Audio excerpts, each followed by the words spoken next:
गरुड़ और लोमड़ी की कहानी। प्राचीन समय की बात है। एक घने जंगल के पास एक बड़ा पहाड़ था जिस पर गरुड़ का निवास था। नीचे जंगल में एक चालाक लोमड़ी रहती थी।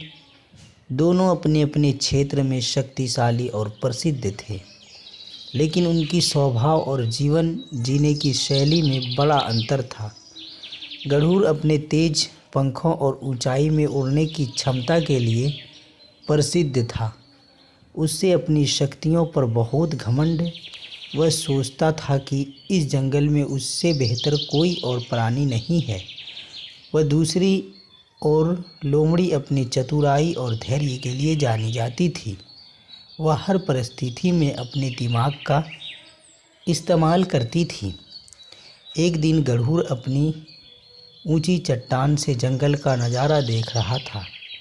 उसे एक लोमड़ी दिखाई दी जो बड़े आराम से जंगल के अंदर भोजन ढूंढ रही थी। गरुड़ ने सोचा, यह छोटी सी लोमड़ी कितनी निर्बल लगती है। यह तो केवल अपनी चालाकी के दम पर जीवित है। इसकी कोई शक्ति नहीं है। मुझे इससे दिखाना चाहिए कि असली शक्ति क्या होती है। गरुड़ लोमड़ी के पास आया और कहा, लोमड़ी, तुम्हारा जीवन तो बड़ा साधारण है। केवल जंगल में घूमकर छोटी मोटी चीज़ें खाना। ऐसा क्यों?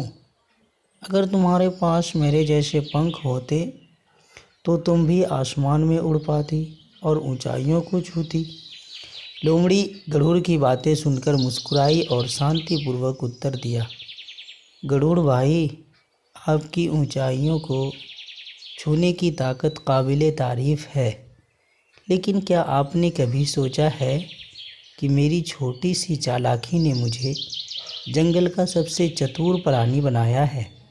हर किसी की अपनी अपनी ताकत होती है। गरुड़ ने लोमड़ी की बात को मजाक में लिया और कहा, अगर तुम इतनी चतुर हो तो चलो एक प्रतियोगिता करते हैं।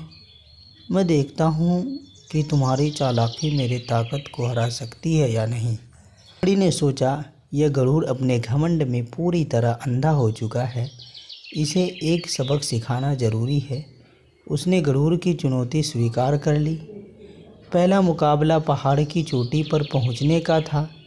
गरुड़ ने कहा, देखते हैं तुम कैसे इतनी जल्दी पहाड़ की चोटी तक पहुंच जा पाती हो।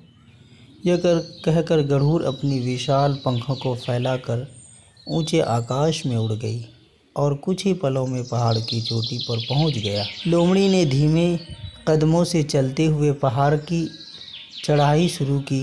गरुड़ ने चोटी से नीचे देखते हुए कहा, लोमड़ी, तुम बहुत धीमी हो। इतनी धीमी गति से तुम मुझसे कभी नहीं जीत सकती। लेकिन लोमड़ी ने बिना किसी चिंता के अपनी चालाकी से चढ़ाई पूरी की। जब वह चोटी पर पहुंची तो उसने कहा, गरुड़ भाई, आपने केवल पंखों की मदद से यहाँ तक पहुँचने की सोची, लेकिन मैंने रास्ते में वह सब देखा और सीखा जो आपको नज़र नहीं आया। इसके बाद लोमड़ी ने गरुड़ को दूसरी प्रतियोगिता का सुझाव दिया। उसने कहा, गरुड़ भाई, अब हमें यह देखना होगा कि कौन जंगल के किसी प्राणी का दिल जीत सकता है। ताकत या बुद्धिमत्ता, कौन अधिक प्रभावशाली है। गरुड़ ने इस चुनौती को स्वीकार कर लिया। वह अपने शक्तिशाली पंखों से जंगल के जानवरों को आकर्षित करने की कोशिश करने लगा, लेकिन जानवरों को उसका घमंड पसंद नहीं आया। दूसरी ओर लोमड़ी ने अपने विनम्र और चतुर स्वभाव से सबका दिल जीत लिया। शिक्षा, आखिरकार गरुड़ को समझ में आ गया कि केवल ताकत ही नहीं बल्कि बुद्धिमत्ता और दूसरों के साथ अच्छे संबंध भी